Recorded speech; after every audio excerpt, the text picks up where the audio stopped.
What is going on, 156 Nation? Welcome back to episode of First and 56, brought to you by Sideline Sports.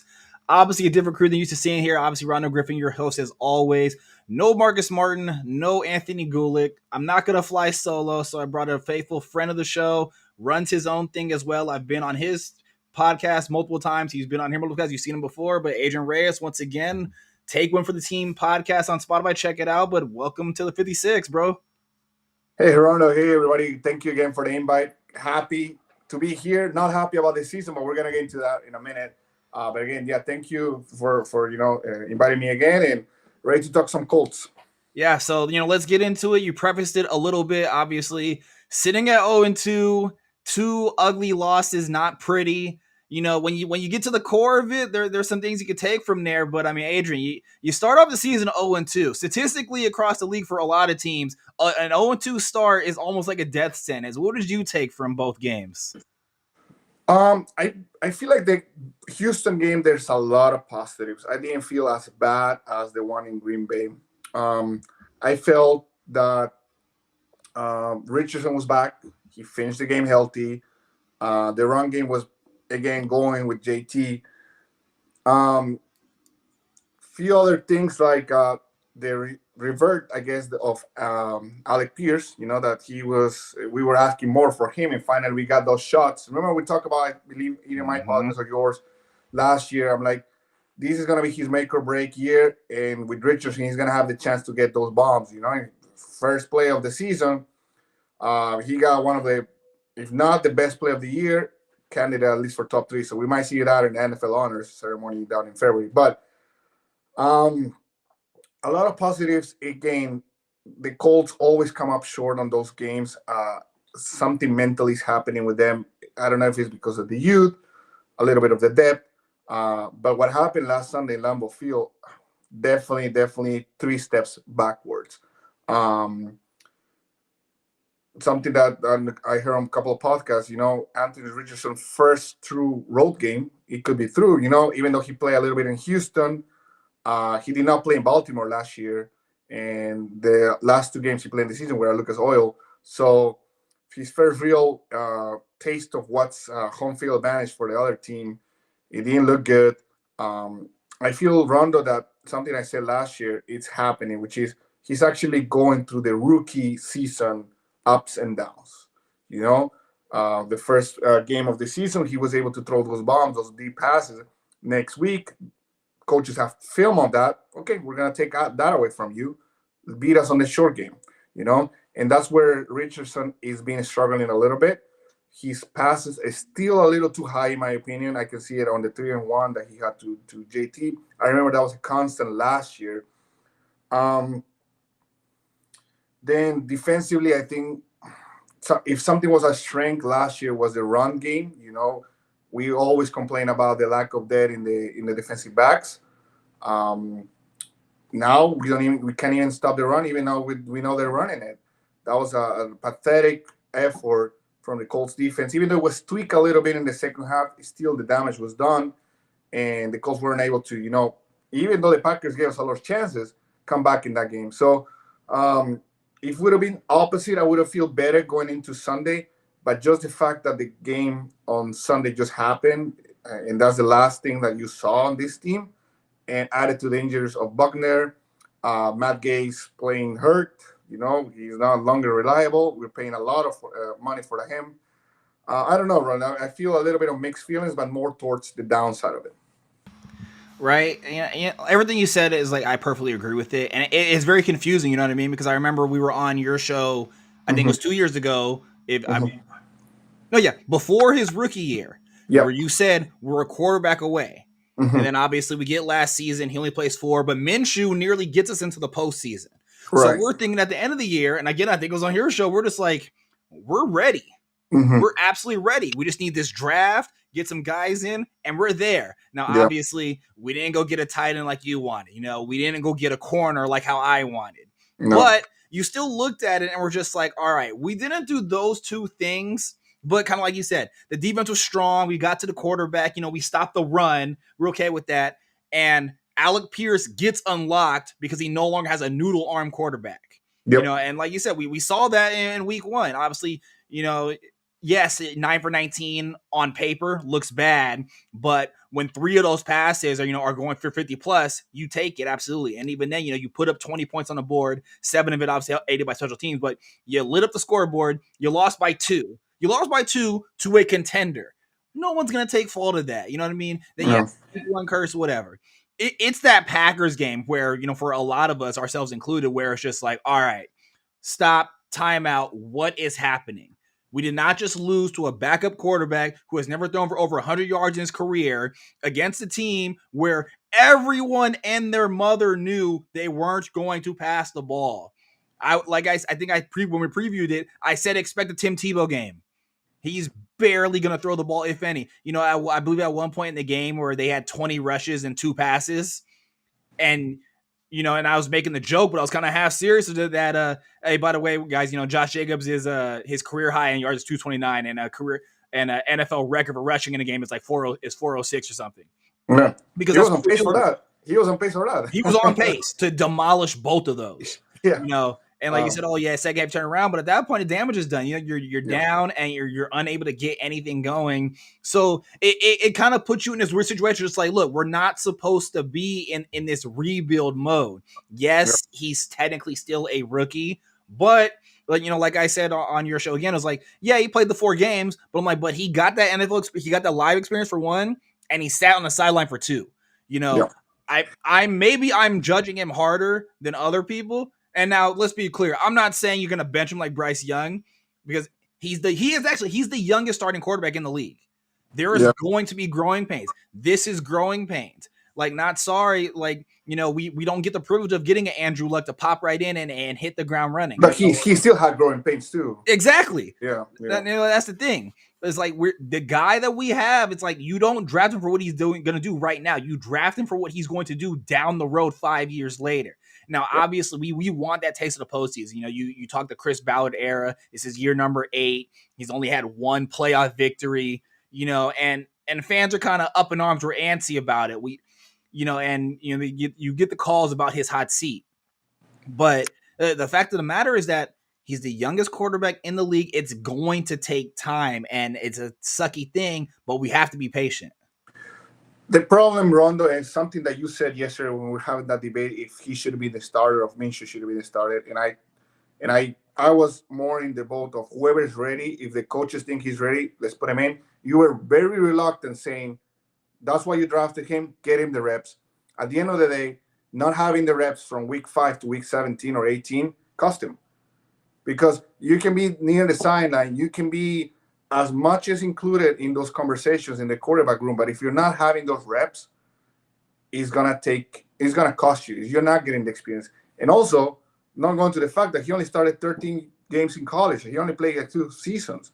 So this is probably his 20th game in his career, and we have other players coming from college with 40, 50, by the rookie, by the second year, they already played 60. So not only the age, but the experience matter. And he's also becoming a different kind of quarterback because per the scheme, they're trying to avoid the run like they did last year with him. They had 10 runs with him last year, average. They're only having 2 or 3, which is fine. I'd rather my quarterback be pocket passer, and we have JT, which we're paying him $14 million per year. Hey, he's going to be the running back. He's going to be tailback. He's going to run the ball. I'm fine with that.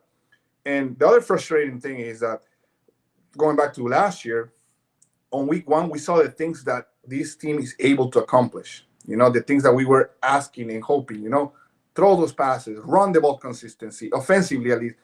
The thing that really got me going was it was actually fun to watch the Colts again. It was not the miserable Colts from last 2 seasons that was like, oh boy, I mean, if we can get this one, I'll take it, but it's just going to take you 3 hours of suffering and pain and bad football. I had fun watching the Houston game. Now, the problem was that the next week, I saw the same mistakes from last year. It was a game like playing against Jake Browning. That game in Cincinnati, which we should have won, which we were over in the bet, we lost against a third-string quarterback. Same thing. Malik Willis was unemployed 3 weeks ago. Goes, throws for 1 pass to the touchdown, which, again, you allowed. I don't know how. Run the ball the whole time. You can't stop it. And how many times we're gonna see the same things, the same pattern? Because you do one thing the first week, and then the following week you've erased everything you've done well, and it's the same mistakes from the past. Yeah, exactly, and it's very annoying because, like you said, you talk about mistakes of the past. You should have learned from that. We should be past that. And again, like, to bring the Packers game full circle, everyone knew they were just going to run. Yep. Why are you not just packing 9 in the box, which, yes, it sounds retarded, pack 9 in the box until he passes the ball, then play some coverage. It was basic common sense. We can go on about that. So let's talk this upcoming week. We got the Bears coming into town, rookie quarterback, another offense that has not looked good. Now, I said it last week when we previewed the Packers game that we have this annoying history of making bums look great. I gave Caleb Williams a bus label coming into this year. Mm-hmm. And Chicago Bears, very bad offense. And now you mentioned our defensively. We just lost our best defensive player, and he's on the IR, so he's done for 4 weeks. Yep. We're getting Blackman back. Should be anyways. At the time we're recording this, he has no injury distinction. We'll see whether he plays. But you're missing a big man in the middle, Adrian, and this is already a Gus Bradley defense where he doesn't like to send the heat. No. What's gonna be key for already holding a bad Bears defense but not letting them torch you? You got to stop the run. I'm gonna have sound redundant. You got to stop the run. Mix up a little bit. Load the box if you can, but mix up a little bit. Grover's gonna have to step up. There's no other way around it. This is why you get paid good money as well. And the rusher's going to have to get him. And the sooner you get to him, the best. And something the Colts don't do well is they don't pressure the quarterback and they let him get comfortable. Quarterbacks that had really bad games in the past 2-3 weeks before facing the Colts got comfortable with the Colts. And all of a sudden, they start looking like Peyton Manning's and Tom Brady's. Trevor Lawrence was going through a bad streak, plays at Lucas Oil, back on track. Jake Browning. I mean, the list is going on and on. You cannot let Caleb Williams have his "I'm here" game this Sunday, because, like you said, as of now, he doesn't look anything good at all. And if it wasn't for Bryce Young from last year, we would call him a boss of the decade. We can't let him get comfortable. We can't let him run the ball, because I was also listening to the radio a little bit. DeAndre Swift has more negative yards than positive yards. They haven't been able to run the ball either. So this is the perfect game where you learn from your mistakes from last week and establish, a solid defense. On the passing side, good that Blackman is back. I still don't feel, pretty comfortable with the youth on the defensive back side. We lost your boy, Juju, probably for the whole season.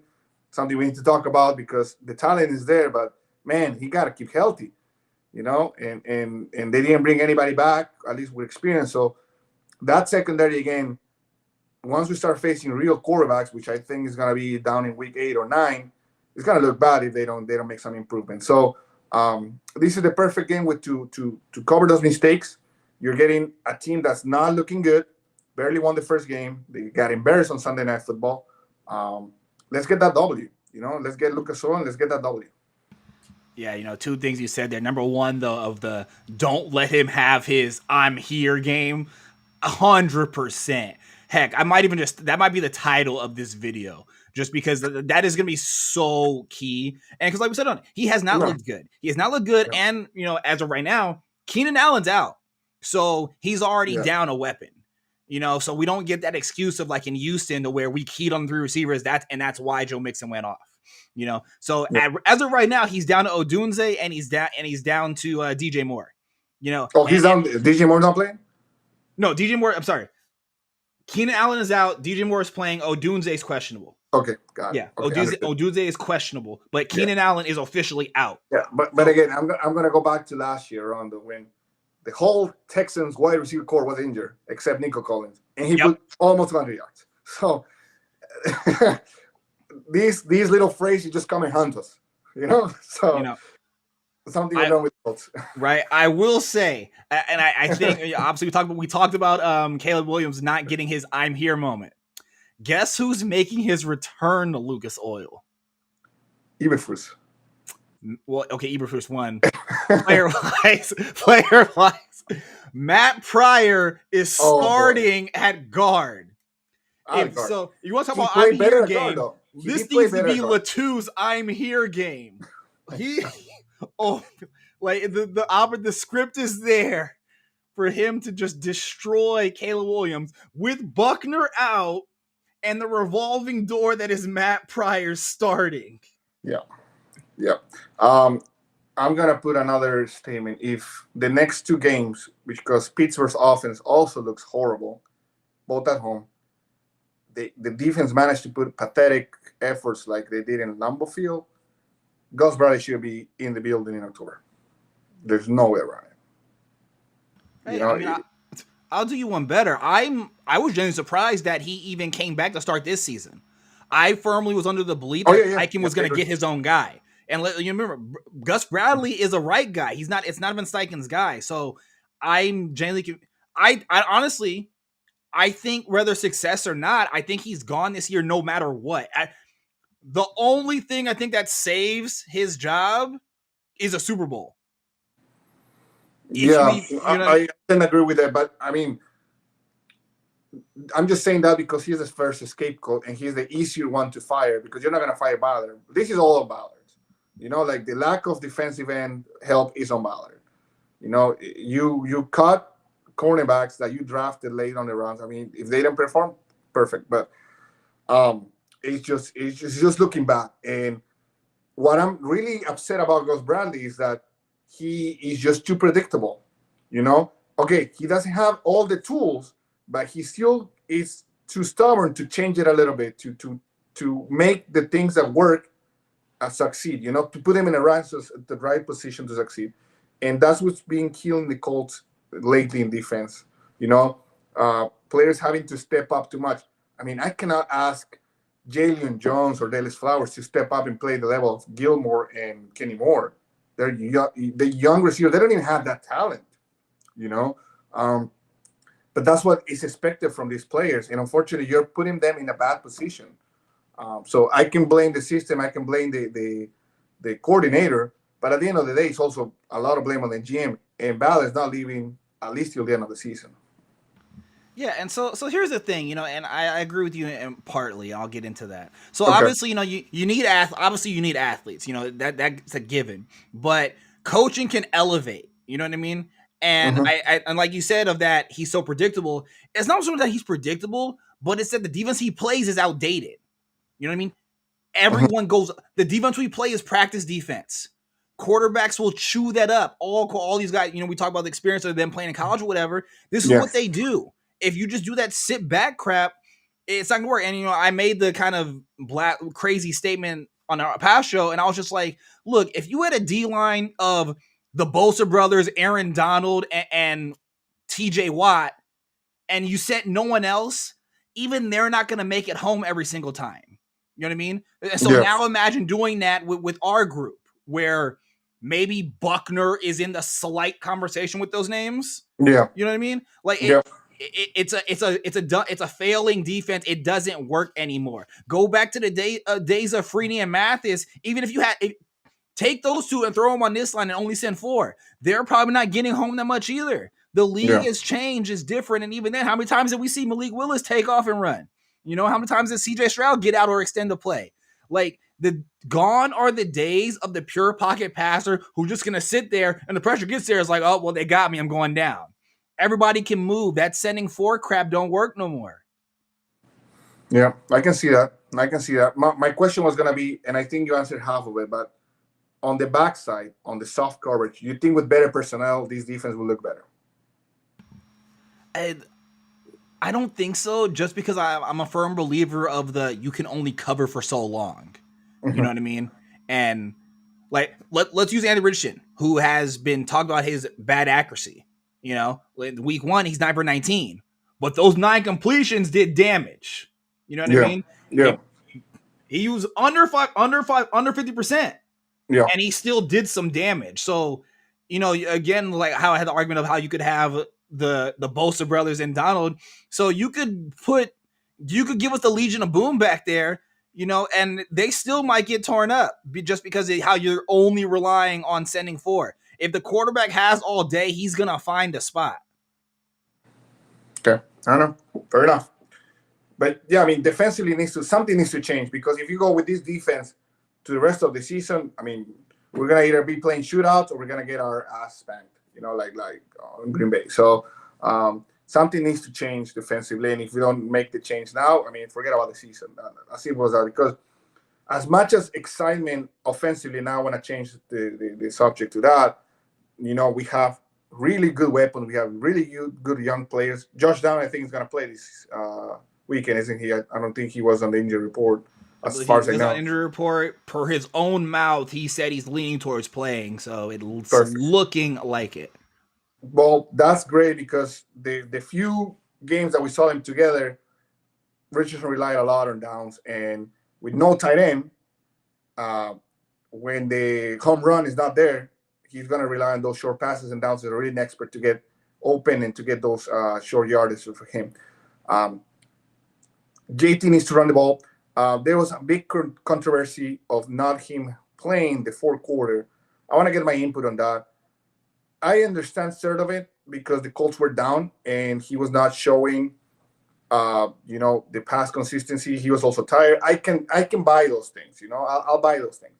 The ones that I don't is when there's 3-1, when it's 3-2, and you're gonna run it. Put JT, even if it's as a decoy. And that's something that we talk about for at least 8 months on that infamous 4-1 play, when we had Tyler Goodson. Everybody knew we're going to pass it, So you're not using your weapons offensively to make this team well around it. You're, again, being too predictable about it, And I'm getting a little tired of the cute plays. 3-1, pound the ball, get in there, pound the ball. I don't care if it's a QB sneak. Get that yard. 4-2 or 4-goal or something like that. Steichen is going and is pulling a Reich thing. He's going in the back of the playbook, and I'm like, okay, yep, they don't know this one. It's been hurting us. It's frustrating, because you have a good drive going, you get stopped with short yardage, and when you should need to go to your bread and butter, you don't. And that's something that needs to change, and it's something that I don't know if you get with reps. I don't know if you get with people knowing the playbook better. I don't know if you have better personnel on the huddle, but something needs to change, because those are the real keys plays that are impacted. If we convert a 3-1 in Green Bay, we may have a bigger chance to tie or win the game. We're hurting each other, ourselves. We're hurting ourselves by not doing, the basic things. Yeah, and so here's the thing also with the getting too cute or whatever, which I agree with you on. I'm not an X and O guy. I never deep when it comes into detail, but I'm a big connoisseur of just common sense. And how, like you said, of just put JT on the field as a decoy. I'm more of just I look at the success that the Titans had over the years with Ryan Tannehill at quarterback. What would they do? They'd pound the ball with Henry, and then they'd kill you with the play action, because you would sell out on it. Mm-hmm. We have the ability to do that same, very simple and basic, but you can't sit here and tell me it wouldn't work. Go to the Packers game. JT's killing them. You mean to tell me a couple of play actions isn't gonna open up your receivers even more? Because we talked about the weapons thing. Statistically, Pittman is the bottom. Pittman is the third lowest in terms of separation. Doolin, Mitchell are all middle of the pack. I believe only Pierce is in even the top half, and I want to say Pierce is 30th or something when it comes to getting separation. So your guys aren't getting open. And part of that is how we talked about coaching and earlier about how if you don't have the athletes, coaching can help. You can always scheme guys open. Sean McVay has been doing it for years. Matt Stafford's going to have no Nakua and no Cooper Kupp, and watch somebody blow up this weekend against the Niners of all people. You know what I mean? And I'm with you though. It's you don't need to get cute. You don't need to get special. Simple stuff can work. A basic play action could do multiple things when you have a back like number 28 in the backfield.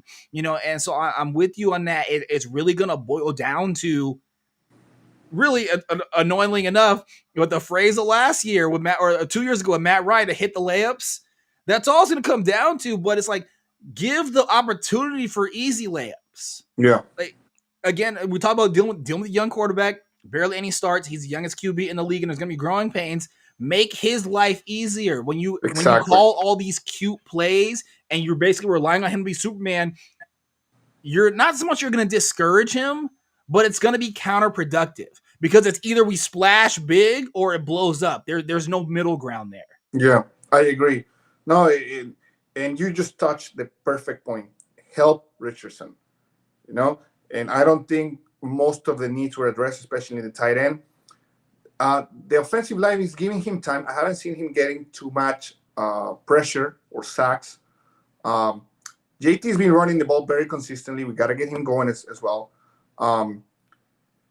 Pittman, I don't know what you think in the first two games you saw wrong with him, but he's not getting open. I agree with that. But I don't know if there's a little bit of miscommunication, something that is not working, because Pittman, with every single quarterback, he had like 5 in his career in the Colts, is worked out. And he was working out the first couple of games with Richardson. Something needs to happen. You got to get Pittman the ball, because if you get that safe 5-6 yards, makes everything easier. The return of Josh Downs, again, I'm going to be redundant on that, is going to open another lane of that. If you have Alec Pierce down the road, if the home run is not there, take the check downs with those 2 other guys. Again, we're playing without tight ends. I mean, whoever's get there, get the ball, block, do your assignment. I'm not expecting anything from them, honestly. If they get a touchdown, I'm going to celebrate it and put it in the table. But that's about it. I'm expecting nothing from a tight end. For me, we're playing without a tight end. So we got 3 good wide receivers, 1 excellent running back, and that should be enough to help Richardson to get to the next level. And he needs to get patience. He needs to. Something I like about him is his attitude. He takes responsibility, and you can see it on Williams, talking about Bears game. He didn't take any advice from CJ Stroud. He already came into the league with this diva attitude, wanting to be an owner and all of that. I mean, man, dude, you haven't beat anybody. You barely got out of Oklahoma. You won a Heisman with iffy competition. Didn't do anything in USC to really prove that you were the top guy. And the only reason you were the top guy is because Jalen Daniels had a really bad season in LSU. He won the Heisman, but his team didn't do any well. And Drake May play in the CC, that's a joke. That's their whole point. So you're not the number one that Luck was. You're not the number one that even Trevor Lawrence was, or even Jared Goff. You're number one because by default. You haven't won anything. So, again, going back to it, you can't let Williams have his I'm here game on Sunday. Colts need to get to him. Colts need to win this game if they want to keep their season alive. Yeah, so I'll touch on the Pittman thing just real quick. It's really annoying because it's kind of like I previewed it in our Green Bay Packers game, and that I said that Pittman needs to be your safety blanket. Just by, again, going back to my simple thing. He's the number 1 receiver on your depth chart. He's basically, so that means he's your best receiver. That's the guy you go to when you need help.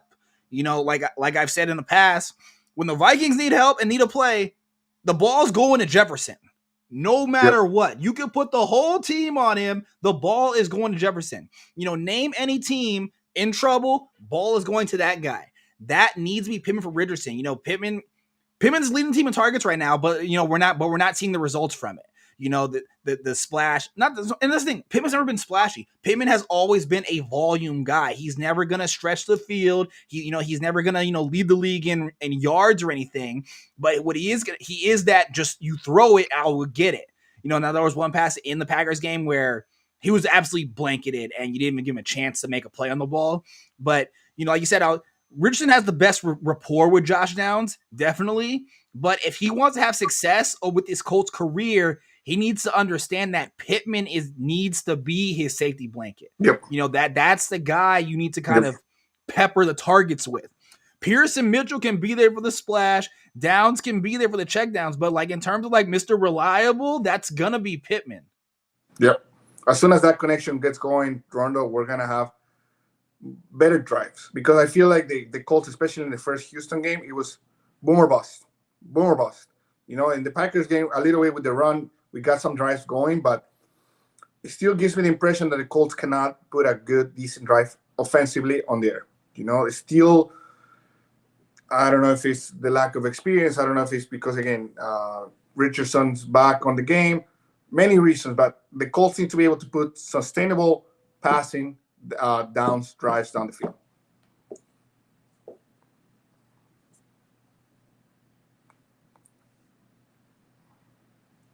You're on mute.